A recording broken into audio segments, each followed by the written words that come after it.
Hi all, അസ്സാം വലൈക്കും വറഹമത്തല്ലാഹി വബർക്കാത്തുഹു. Welcome back to our channel. വീണ്ടും കുറേ ദിവസമായിട്ട് എന്താ ഇത്താ വീഡിയോ ഇടാത്തത്, ഇന്ന് വീഡിയോ ഇല്ലേ എന്ന് പറഞ്ഞിട്ട് ഒരുപാട് പേര് ചോദിക്കുന്നുണ്ട്. അപ്പോൾ വീഡിയോ ഇടാത്തതിന് വേറെ കുറച്ച് റീസൺസും കൂടി ഉണ്ട്. തമ്മിൽ ഞാൻ ഇടുവോ പറയുമോ എന്നൊന്നും എനിക്കറിയില്ല. ഏതായാലും ഈ വീഡിയോൻ്റെ അവസാനം ഞാൻ പറയുന്നുണ്ട് കേട്ടോ എന്തായിരുന്നു കാരണങ്ങൾ എന്നൊക്കെ. അപ്പോൾ ഇന്നെന്തായാലും ഒരു കുഞ്ഞ വീഡിയോ ആയിട്ട് വരാമെന്ന് വിചാരിച്ചു. അപ്പോൾ രാവിലെ ഇവിടുത്തെ പണികളെന്ന് പറയുമ്പോൾ ഫുള്ളായിട്ട് കഴിഞ്ഞിട്ടില്ല, എന്നാലും അൽഹംദുലില്ലാ അത്യാവശ്യം ഈ ഭാഗത്ത് കിച്ചൻ്റെ ഏകദേശമൊക്കെ കഴിഞ്ഞിട്ടുണ്ട്. ഇനിയും കുറച്ചും കൂടി ഉണ്ട്. അതുകൊണ്ട് അപ്പുറത്തും ഇപ്പുറത്തൊക്കെ കുറേ പൊടിയൊക്കെ നിങ്ങൾക്ക് കാണാം കേട്ടോ. അപ്പോൾ ഞാൻ കുറച്ച് നട്ട്സ് ഉണ്ടായിരുന്നു, അതൊന്ന് തണുത്ത പോലെ ആയിട്ടുണ്ട് കേട്ടോ. അപ്പോൾ ഞാൻ സാധാരണ റോസ്റ്റ് ചെയ്ത് വെക്കാറുണ്ട്. അപ്പോൾ ഇത് ഇവിടെ പണി തിരക്കായതുകൊണ്ട് എനിക്ക് ചെയ്യാൻ പറ്റിയിട്ടുണ്ടായിരുന്നില്ല. അപ്പോൾ ഇതുപോലെയുള്ള ചെറിയ ചെറിയ പണികളൊക്കെ നമുക്ക് നമ്മുടെ സ്റ്റവിലും എല്ലാം ഞാൻ ചെയ്യാനായിട്ട് സ്റ്റാർട്ട് ചെയ്തിട്ടുണ്ട്. ബാക്കിയുള്ള മെയിൻ പ്രൊഡക്ട്സ് ഗ്രോസറീസ് ഒന്നും നമ്മൾ കാര്യമായിട്ട് വാങ്ങിയിട്ടില്ല. അതുകൊണ്ടാണ് നമുക്ക് കുക്ക് ചെയ്യാനും ഒന്നും പറ്റാതിരിക്കുന്നത് കേട്ടോ. ഇപ്പോൾ പിന്നെ അമ്മാൻ്റെ അവിടെ നിന്ന് ഫുഡൊന്നും കൊണ്ടുവരുന്നില്ല, നമ്മൾ അത് വേണ്ടാന്ന് വെച്ചു. വെറുതെ മറ്റുള്ളവരെ ബുദ്ധിമുട്ടിക്കുന്നതും ശരിയല്ലല്ലോ എന്ന് പറഞ്ഞിട്ട്. അപ്പോൾ അതേ ഞാൻ അണ്ടിപ്പരിപ്പ്, അതിലേക്ക് കുറച്ച് വെളുത്തുള്ളി പൗഡർ, കുറച്ച് അതായത് ഗാർലിക് പൗഡറും ഒനിയൻ പൗഡറും ഇട്ട് കൊടുക്കുന്നുണ്ട്. ആവശ്യത്തിന് ഉപ്പ്, കുറച്ച് കുരുമുളക് പൊടിയും കൂടി ഇട്ട്, പിന്നെ സോസ് ഉണ്ടെങ്കിൽ അതും കൂടെ ഒഴിച്ച് കഴിഞ്ഞാൽ നമ്മൾ ഈ ഷോപ്പിൽ നിന്നൊക്കെ വാങ്ങില്ല, അതുപോലെ നല്ല അടിപൊളി സംഭവം കിട്ടും. പിന്നെ അത് കഴിഞ്ഞിട്ട് ഞാനിത് എനിക്കുള്ള ബ്രേക്ക്ഫാസ്റ്റ് റെഡിയാക്കുകയാണ്. ഓട്സും ഉണ്ട്. പിന്നെ ഞാൻ ആമസോണിൽ നിന്നും വാങ്ങിച്ച കോക്കനട്ട് മിൽക്കാണ്, ഡിസാനോൻ്റെ. നല്ല സാധനമാണ് കേട്ടോ. നമുക്കിപ്പോൾ ഈ ഒരു അവസ്ഥയിലൊക്കെ എന്ന് പറയുമ്പോൾ തേങ്ങ ചിരവി പാലെടുത്തൊക്കെ ഭയങ്കര ബുദ്ധിമുട്ടല്ലേ. ഇതാകുമ്പോൾ നമ്മൾ ഈ ഫ്രഷ് ക്രീമൊക്കെ ഒഴിക്കുന്ന പോലെ ആ ഒരു ടേസ്റ്റ് സാധനങ്ങൾക്ക് വരുന്നുണ്ട് കേട്ടോ. അപ്പോൾ ഞാൻ അതിൽ വന്നിട്ട് പ്രിസർവേറ്റീവ്സോ കാര്യങ്ങളോ കെമിക്കലോ ഒന്നും ആഡ് ചെയ്യാത്ത നാച്ചുറലായിട്ടുള്ള പാലാണ് കേട്ടോ, കോക്കനട്ട് മിൽക്കാണ്. അപ്പോൾ ഞാൻ റോൾഡ് ഓട്സിൽ ഒരു ബ്രേക്ക്ഫാസ്റ്റ് ഉണ്ടാക്കാമെന്നാണ് വിചാരിക്കുന്നത്. അപ്പോൾ കുറച്ച് റോൾഡ് ഓട്സ് എടുത്തിട്ടുണ്ട്, അതിലേക്ക് കുറച്ച് വെള്ളം ഒഴിച്ചിട്ട് കുറച്ച് ഉപ്പ് ഇട്ട് കൊടുത്തിട്ടുണ്ട്. ഇനി ഇതിലേക്ക് നമ്മൾ നേരത്തെ ഉണ്ടാക്കി വെച്ചിരുന്ന മസാലക്കൂട്ടില്ലേ, പുതിന ഒക്കെ കൂടി ഉള്ളത്, പുതിന അല്ല മല്ലിയിലൻ്റെ, അതിൽ മുളക് ഒക്കെ നമ്മൾ അരച്ച് ചേർത്താണ്, അതൊരു ക്യൂബും കൂടെ ഇട്ട് കൊടുത്തിട്ടുണ്ട്. ഇങ്ങനെ ചെയ്ത് വെച്ച് കഴിഞ്ഞാൽ നമുക്ക് ഈസിയാണ്. ഇനി നമുക്ക് ഡിസാനോൻ്റെ ആ കോക്കനട്ട് മിൽക്കും കൂടെ ഒഴിച്ചു കൊടുത്തിട്ട് നന്നായിട്ടൊന്ന് ഇളക്കി എടുത്തു കഴിഞ്ഞാൽ നമ്മുടെ ഈസി ബ്രേക്ക്ഫാസ്റ്റ് റെഡിയാണ്. ഇത് വന്നിട്ട് നമുക്ക് കുട്ടികൾക്കും കൊടുക്കാം, അതായത് നമ്മുടെ ഇസ്ലു ബേബിക്കും കൊടുക്കാം. ഞാൻ കൊടുത്തിട്ടുണ്ടായിരുന്നു, എനിക്കും കുടിക്കാം, ബേബിക്കും കുടിക്കാം, എല്ലാവർക്കും കഴിക്കാം കേട്ടോ. നല്ല സാധനമാണ്. പിന്നെ കുറച്ച് ബെറീസും കൂടി ഇട്ട് കൊടുത്തിട്ട് ദേ സ്റ്റവ് ഓഫ് ചെയ്തിട്ടുണ്ട്. ഇത് എരിവായതുകൊണ്ട് നമുക്ക് ചൂടോടെ കുടിക്കാം. ഇനി അതെല്ലാം നിങ്ങൾക്ക് മധുരത്തിലാണ് ഉണ്ടാക്കുന്നതെങ്കിൽ ഇതിൽ വന്നിട്ട് നമ്മൾ എരിവിന് പകരം പഞ്ചസാരയോ എന്തെങ്കിലും ഇട്ട് കഴിഞ്ഞാൽ അത് നമുക്ക് തണുപ്പിച്ചും കുടിക്കാൻ പറ്റും. അപ്പോൾ ഞാൻ ബാക്കിയുള്ള കോക്കനട്ട് മിൽക്കൊക്കെ ഒന്ന് ഫ്രിഡ്ജിലൊന്ന് സ്റ്റോർ ചെയ്ത് വെക്കുന്നുണ്ട് കേട്ടോ. ഞാൻ അങ്ങനെ ഒന്നിച്ച് വാങ്ങി വെക്കുന്നത് എന്താണെന്ന് വെച്ചാൽ നമുക്ക് പെട്ടെന്ന് അർജൻറ്റായിട്ട് പണി ചെയ്യുന്ന സമയത്ത് നമുക്ക് ഈസിയാണ്. അപ്പോൾ ഇത് ആർക്കെങ്കിലും ഈ പ്രോഡക്റ്റ് വേണമെന്നുണ്ടെങ്കിൽ വാങ്ങാനുള്ള ലിങ്ക് ഞാൻ ഡിസ്ക്രിപ്ഷൻ ബോക്സിൽ എന്തായാലും ഇടുന്നുണ്ട്. അപ്പോഴേക്കും അപ്പോൾ നമ്മുടെ ബ്രേക്ക്ഫാസ്റ്റ് റെഡി ആയിട്ടുണ്ട്. അപ്പോൾ ഞാനൊരു സൂപ്പ് ബൗളിലേക്കാണ് കേട്ടോ അത് മാറ്റി വയ്ക്കുന്നത്. ഇങ്ങനെ കുടിക്കാൻ നല്ലൊരു വൈബാണ്, അതും ഈ ഒരു മഴക്കാലത്ത് ഇങ്ങനെ കുടിക്കാൻ നല്ല രസമാണ് കേട്ടോ. അപ്പോൾ ഞാൻ കുറച്ച് നേരം ഇവിടെ ഇരുന്ന് കുടിച്ചതിന് ശേഷം അടുത്ത കുറച്ച് പ്രൊഡക്ട്സ് ഒക്കെ നിങ്ങൾക്ക് കാണിച്ചു തരാമെന്ന് വിചാരിച്ചിട്ട് അപ്പോഴാണ് ഓർമ്മ വന്നത്. ഒരു ഇൻസ്റ്റഗ്രാം പേജിൽ നിന്ന് കുറച്ച് ഹിജാബ്സ് കാര്യങ്ങളൊക്കെ നമുക്കിതേ വന്നിട്ടുണ്ട്, അത് കാണിച്ചു തരാം. നല്ല അടിപൊളി ക്വാളിറ്റിയുള്ള സംഭവങ്ങളാണ് കേട്ടോ. എൻ്റെ നിസ്കാര കുപ്പായൊക്കെ നിങ്ങൾ ചോദിക്കാറില്ല, അതൊക്കെ കാണിച്ചു തരാം ഞാൻ ഇതിൽ. ഇത് വന്നിട്ട് ഇമ്പോർട്ടഡ് ഹിജാബ്സ് ആണ്, റീസണബിൾ പ്രൈസ് ആണ്. 2 മീറ്റർ ലെങ്ത്തും ഹെവി ഷിഫോൺ ഹിജാബ്സ് ഉണ്ട്. നമുക്ക് തലയിൽ നിന്ന് ഇങ്ങനെ വീണ് പോകുന്ന പോലെ തോന്നൂല. ഇപ്പോൾ ക്യാപ്പ് ഇട്ടിട്ട് തന്നെ നമുക്ക് ഇടണമെന്നില്ല, അങ്ങനെ നമ്മുടെ തലയിൽ അങ്ങനെ നിന്നോളൂ കേട്ടോ. മൾട്ടി കളർ ഹിജാബ്സ് ഒക്കെ അവരുടെ അവൈലബിൾ ആണ്. പിന്നെ ഫ്ലോറൽ പ്രിൻറ്റും അവൈലബിൾ ആണ്. ഞാനിപ്പോൾ എൻ്റെ തലയിൽ ഇട്ടിരിക്കുന്നത് അവരുടെ തന്നെ ഹിജാബാണ് കേട്ടോ. അത് നമുക്കിപ്പോൾ പിന്നുകുത്തി തന്നെ ഇടണമെന്നില്ല, അതങ്ങനെ സ്റ്റിക്കായി നിന്നോളൂ. നല്ല മെറ്റീരിയലാണ്. എനിക്ക് ഈ ചൂടിനൊക്കെ ഇത് ഭയങ്കര ഇഷ്ടമാണ് കേട്ടോ. പിന്നെ ഇത് ഈ ഒരു സംഭവം എന്ന് പറയുമ്പോൾ നമ്മുടെ ഹയാൻകുട്ടനാണ് ഷൂട്ട് ചെയ്തത്, അതുകൊണ്ടാണ് അത് കാണിക്കാതെ താഴെ തന്നെ കാണിച്ചുകൊണ്ടിരിക്കുന്നത്. ഈ തലയിൽ ഇത് എങ്ങനെ ഇടാന്നുള്ളത് എനിക്കറിയില്ല, തിരിച്ചൊക്കെ വെച്ച് നോക്കണം. ഞാൻ അങ്ങനത്തെ സംഭവങ്ങൾ യൂസ് ചെയ്യാറില്ല, പക്ഷേ യൂസ് ചെയ്യുന്ന ആൾക്കാരുണ്ട്. തലയിൽ ഇങ്ങനെ ഇട്ട് കഴിഞ്ഞാൽ ബാക്കിൽ ഇങ്ങനെ വോളിയം കൂട്ടി തോന്നാനും വേണ്ടിയിട്ട് അതിനുള്ള ക്യാപ്പ് കാര്യങ്ങളുണ്ട്. പിന്നെ മാഗ്നറ്റ് പിന്നാണ് കേട്ടോ ഈ ഒരു സംഭവം. ഒരു 3 എണ്ണം റാനക്കുട്ടിക്ക് ഇഷ്ടമാണ് ഇങ്ങനത്തെ ഒക്കെ, അപ്പോൾ അതിനു വേണ്ടിയിട്ട് എടുത്തതാണ്. ഇതുപോലെ ഇവിടെയോ അല്ലെങ്കിൽ തലേൻ്റെ സൈഡിലോ എവിടെയെങ്കിലും വേണമെങ്കിലും നമുക്ക് സ്റ്റിക്ക് ചെയ്ത് വെക്കാം. നല്ല ഹിജാബൊക്കെ സ്റ്റൈലായി കുത്തുന്ന സമയത്ത് നല്ല രസം ഉണ്ടാവും കേട്ടോ കാണാൻ.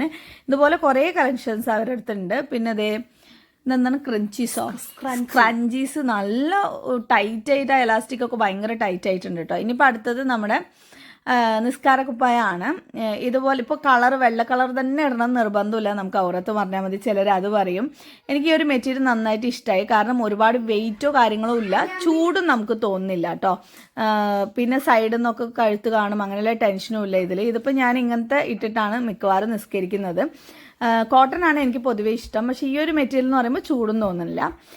അപ്പോൾ നമ്മൾ ഈ കാണിച്ച എല്ലാ സാധനങ്ങളും നിങ്ങൾക്ക് ആർക്കെങ്കിലും വാങ്ങണം എന്നുണ്ടെങ്കിൽ അവരെ ഇൻസ്റ്റാ പേജിൽ നിന്നും വാങ്ങാൻ പറ്റും, അവരെ വാട്സപ്പിലൂടെയും വാങ്ങാൻ പറ്റും. പിന്നെ അവർക്ക് വെബ്സൈറ്റും കൂടിയുണ്ട്. ഞാൻ അതിൻ്റെ ഡീറ്റെയിൽസ് ഒക്കെ ഡിസ്ക്രിപ്ഷൻ ബോക്സിൽ കൊടുക്കുന്നുണ്ട്, കയറി ചെക്ക് ചെയ്ത് നോക്കുക കേട്ടോ. നിങ്ങൾക്ക് എന്തായാലും ഇഷ്ടമാവും, നല്ല ക്വാളിറ്റി പ്രൊഡക്ട്സ് ആണ് കേട്ടോ.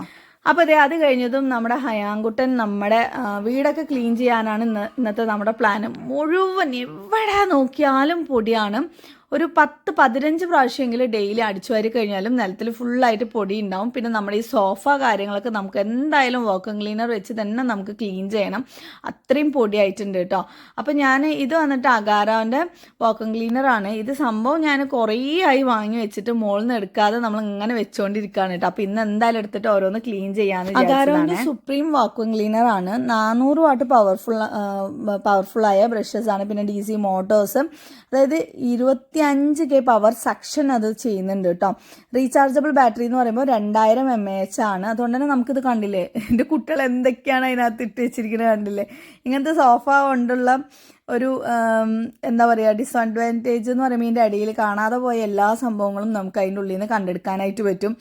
ഈ ഒരു വാക്വം ക്ലീനർ ശരിക്കും പറഞ്ഞാൽ നല്ല ഹാൻഡിയാണ്, എനിക്ക് നന്നായിട്ട് ഇഷ്ടമായിട്ടുണ്ടായിരുന്നു. നമുക്ക് 2-in-1 ആയിട്ട് യൂസ് ചെയ്യാം. ഒറ്റ കയ്യിൽ അതുപോലെയൊക്കെ പിടിച്ചുകൊണ്ട് ആരെങ്കിലും നമുക്ക് ഹെൽപ്പിന് വേണമെന്നൊന്നുമില്ല, യൂസ് ചെയ്യാം. ഇപ്പോൾ നമ്മൾ 5 മണിക്കൂർ നമ്മൾ ബാറ്ററി ചാർജ് ചെയ്ത് വെച്ചു എന്ന് വെച്ചാൽ ഇതിൽ 3 പവർ മോഡ് ഉണ്ട് കേട്ടോ. അതായത് low power, high power, medium power എന്ന് വെച്ചാൽ ഹൈ പവറിൽ നമ്മൾ ഇട്ട് കഴിഞ്ഞാൽ നമുക്കൊരു 8 മിനിറ്റ് യൂസ് ചെയ്യാം. പക്ഷേ ചെറിയ മൈക്രോൺസ് വരെ അലർജീസ് ഉണ്ടാക്കുന്നത് വരെ ഇതിനകത്ത് ഇത് ഫുള്ളായിട്ട് എടുക്കുന്നുണ്ട് കേട്ടോ. പിന്നെ ഇനിയിപ്പോൾ നമ്മൾ മീഡിയമിലാണെന്നാണ് 20 മിനിറ്റ് നമുക്ക് യൂസ് ചെയ്യാം. ഇനിയിപ്പം നമ്മൾ ലോയിലാണ് ഇട്ടെന്ന് വെച്ചാൽ 1 hour നമുക്കിത് ഉപയോഗിക്കാനായിട്ട് പറ്റും. ഇതിൽ ഡിഫറെൻറ്റ് ടൈപ്സ് ഓഫ് ബ്രഷസ് വരുന്നുണ്ട്. നമ്മുടെ കാർപ്പറ്റിന്, പിന്നെ അതുപോലെ നമ്മുടെ ഫ്ലോറിന്, ടൈൽ ഫ്ലോറൊക്കെ നമുക്ക് ക്ലീൻ ആക്കാൻ പറ്റും. പിന്നെ അതുപോലെ നമുക്ക് കർട്ടനൊക്കെ ഉണ്ടെങ്കിൽ അതും ക്ലീൻ ആക്കാം. ഇതുപോലെ നമ്മുടെ സോഫ കാര്യങ്ങളൊക്കെ ക്ലീൻ ആക്കാൻ പറ്റും. ഇത് കണ്ടില്ലേ, ഈ പൊടിയൊന്നും ഞാൻ ഇട്ട് വെച്ചതല്ല, ഓൾറെഡി നമ്മുടെ ഇവിടെ ഫുള്ളായിട്ട് ഈ ഇൻറ്റീരിയർ വർക്ക് നടന്നുകൊണ്ടിരിക്കുകയാണ്. അതിൻ്റെ പൊടികളും മണ്ണും ഒക്കെ ഇങ്ങനെ വരും. അത് ഞാൻ ജസ്റ്റ് ഒന്ന് ആക്കി നോക്കിയ സമയത്ത് ഫുള്ളായിട്ട് നമുക്കിങ്ങനെ വരുന്നുണ്ട് കേട്ടോ. നമ്മൾ വീട് ഫുള്ള് കാർപ്പറ്റൊന്നും അല്ലല്ലോ യൂസ് ചെയ്യുക. അപ്പോൾ ഞാൻ ടൈല് വരുന്നുണ്ടോ എന്നുള്ളത് ചെക്ക് ചെയ്ത് നോക്കിയതാണ്. അപ്പോൾ അത്യാവശ്യം എല്ലാം ഇത് ഫുള്ളായിട്ട് എടുക്കുന്നുണ്ട് കേട്ടോ. മുക്കും മൂലകൾ മാത്രമേ നമുക്ക് പിന്നെ ഒരു പ്രശ്നമുള്ളൂ.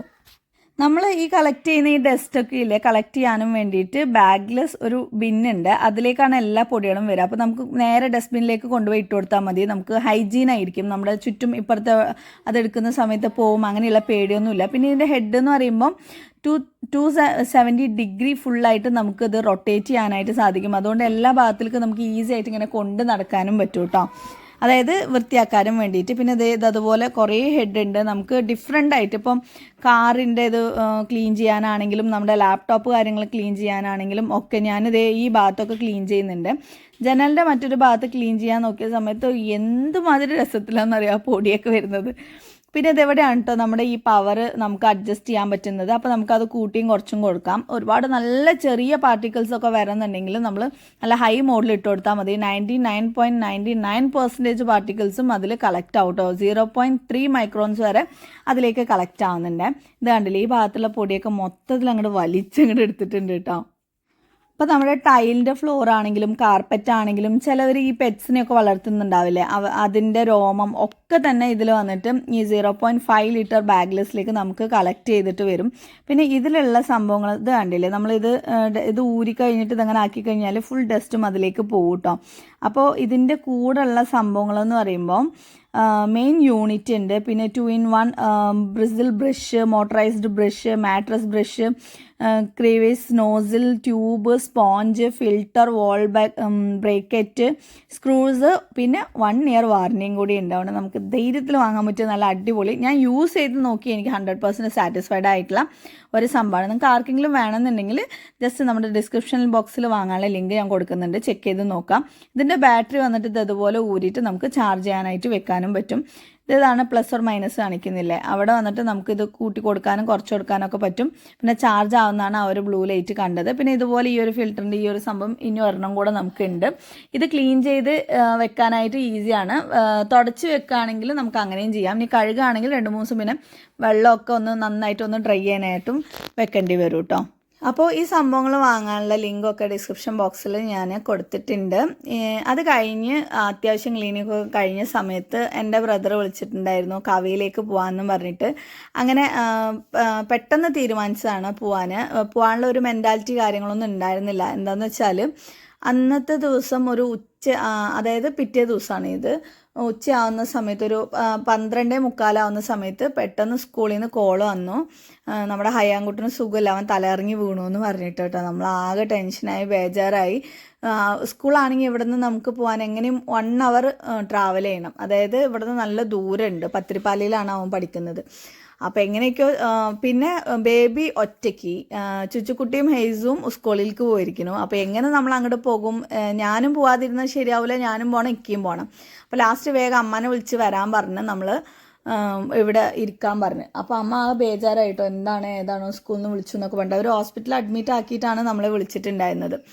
അങ്ങനെ സ്കൂളിൽ പോയി നോക്കിയ സമയത്ത്, സ്കൂളിലല്ല ഹോസ്പിറ്റലിലേക്കാണ് നമ്മൾ നേരെ പോയത്. NMC എന്ന് പറഞ്ഞ പത്തിരിപ്പാലയിലെ ഹോസ്പിറ്റലാണ്. അതിലേക്ക് പോയപ്പം അവന് ബോധമുണ്ട്, കണ്ണൊക്കെ തുറന്നിട്ടുണ്ട്. ഞങ്ങൾ പോകുന്ന സമയത്ത് ട്രിപ്പൊക്കെ കയറ്റിയിരിക്കണം. അപ്പോൾ വീണതിൽ കയ്യിലും മുറിവും മൂക്കിൻ്റെ ഭാഗത്തൊക്കെ മുറിവും പറ്റിയിട്ടുണ്ടായിരുന്നു. അപ്പോൾ എന്താ റീസൺ കാരണം എന്നൊന്നും അറിഞ്ഞിട്ടുണ്ടായിരുന്നില്ല. അപ്പോൾ കുട്ടികളിങ്ങനെ പറഞ്ഞത്, എല്ലാവരും ലോഹർ നിസ്കാരം കഴിഞ്ഞിട്ട് ഹയാൻ ഇങ്ങനെ ഇറങ്ങുമ്പോൾ അപ്പോൾ തന്നെ അവൻ 2-3 പ്രാവശ്യം പറഞ്ഞിട്ടുണ്ട് എനിക്ക് എന്തോ തല ഇറങ്ങുന്നുണ്ട് എന്നുള്ള പോലെയൊക്കെ പറഞ്ഞിട്ടുണ്ട്. പിന്നെ ലാസ്റ്റ് ഇങ്ങനെ തല ഇറങ്ങുന്ന പോലെ തോന്നണമെന്ന് പറഞ്ഞിട്ട് അവനിപ്പോൾ സ്പെക്സ് വെക്കുന്നുണ്ട് കേട്ടോ.